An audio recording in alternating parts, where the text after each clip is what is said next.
একটা সময় ছিল যখন এই ফুল পিঠা ছাড়া কোনো ঈদ কল্পনাই করা যেত না। আম্মাকে দেখতাম বিশাল আয়োজন নিয়ে বসতেন এই পিঠা বানানোর জন্য, আর এই পিঠা বানিয়ে সংরক্ষণ করে আমরা বছর জুড়ে খেতাম। আম্মার যেহেতু বয়স হয়েছে এখন আর আম্মা এই পিঠা বানায় না, তাই আমাদেরও আর খাওয়া হয় না। সেদিন আমার বাসার হেল্পিং হ্যান্ড খালার সামনে খুব দুঃখ করে বলছিলাম, খালা এই পিঠা অনেকদিন খাওয়া হয় না। খালা আমাকে বলছিল তুমি যদি খেতে চাও তাহলে আমি সাহায্য করতে পারি, কারণ এই পিঠাটা খালা আবার ভালোই বানাতে পারে। প্রথমে এখানে আমি চালটা ভিজিয়ে নিয়েছিলাম। এটা আমাদের রেগুলার যে ভাত খাওয়া সেদ্ধ চাল, সেটাই ভিজিয়ে রেখেছি 6 থেকে 7 ঘন্টার জন্য। তারপরে এই চালটা হালকা দিয়ে হাত দিয়ে একটু ডলা দিলেই ভেঙে যাবে, তখনই বুঝতে পারবো যে আসলে চালটা এটা ভালো করে ভেজানো হয়েছে। তারপরে চালের যে এক্সট্রা পানিটা আছে সেটা আরও 20 মিনিটের জন্য ঝরতে দেবো। চাল থেকে যখন এক্সট্রা পানিটা ঝরে যাবে তারপরে এটা চালটা আমি এখন গুঁড়ো করে নেব। আমার বাড়ির কাছে যেহেতু চাল ভাঙানোর মেশিন ছিল সেখানেই চলে গিয়েছিলাম। চালে কিন্তু ব্লেন্ডারেও কাজটা করে ফেলতে পারেন, যদিও সেটা একটু সময় লাগবে।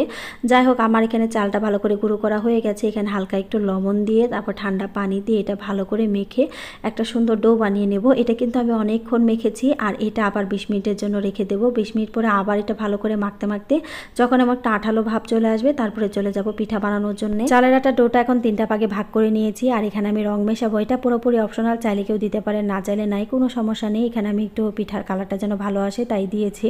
তারপরে এখানে আমি রেড কালার আর ইয়েলো কালার দিয়েছি। তারপরে এই ফুল পিঠা বানানোর জন্য লাগবে কিন্তু কলা পাতা। এখানে আমি কলা পাতাটা সুন্দর করে ভালো করে ধুয়ে ছোট করে কেটে এখানে কিন্তু তেল ব্রাশ করে নিয়েছি। তারপরে মেইন যে জিনিসটা লাগবে সেটা হলো সিরিঞ্জ, যেটা ছাড়া পিঠা হবেই না। তারপরে এই যে সিরিঞ্জের ভেতর আমি কিভাবে এই চালের আটাটা দিলাম সেটা তো সবাই দেখতেই পাচ্ছেন। এটা আসলে বলার মতো তেমন কিছু নেই। আর সবচেয়ে আসল কথা যেটা, আমার পিঠা বানানো দেখে কেউ হাসাহাসি করবেন না, কারণ আমি জীবনে কখনো এই পিঠা বানাইনি। বানানো দেখেছি বহুবার, কিন্তু সেই পিঠা বানানোর কোনো অভিজ্ঞতা আমার কখনো ছিল না। বাসার খালা বানাচ্ছিল, তারটা দেখে দেখেই আমি বানাচ্ছিলাম। দেখে মনে হতে পারে এই পিঠা বানানোটা হয়তো অনেক বেশি কঠিন, আসলে একদমই কঠিন না। যেহেতু আমি আগে কখনো বানাইনি তাই আমার কাছে একটু কঠিন মনে হলেও একটু পরে দেখে আসলে বানানো বেশি একটা ব্যাপার না। তারপরে বাকি পিঠাগুলি আমার বাসার খালা বানিয়েছে, আমিও বানিয়েছি, দুজনে মিলেমিশে বানিয়েছি। তারপর পিঠাগুলি এখন একটু ভাপ দিয়ে একটা পাতিলে গরম পানি দিয়ে তার উপর একটা স্টেনার দিয়ে পিঠাগুলি বসিয়ে ঢেকে দিলেই হয়ে যাবে সুন্দর করে ভাপানো। এটা তেমন কোনো কঠিন কোনো কাজই না। আর এই পিঠাগুলি যখন ভালো করে ভাপানো হয়ে যাবে তখন বুঝতে পারবেন যে এখানে কালারটাও চেঞ্জ হয়ে গেছে, মানে রঙের যে কালারটা সেটা একটু হালকা হয়ে যাবে।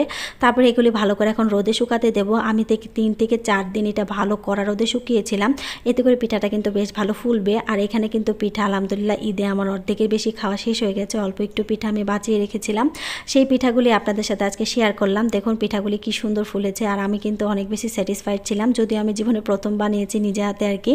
যাই হোক, পিঠার কালারগুলিও কিন্তু যেমন সুন্দর হয়েছে আর পিঠাগুলিও কিন্তু অনেক ভালো হয়েছে। আজকের ভিডিওটি আপনাদের কেমন লাগলো প্লিজ আমাকে কমেন্টে জানাবেন। ভিডিওটি ভালো লাগলে প্লিজ আমার পেজটাকে ফলো দিয়ে রাখবেন।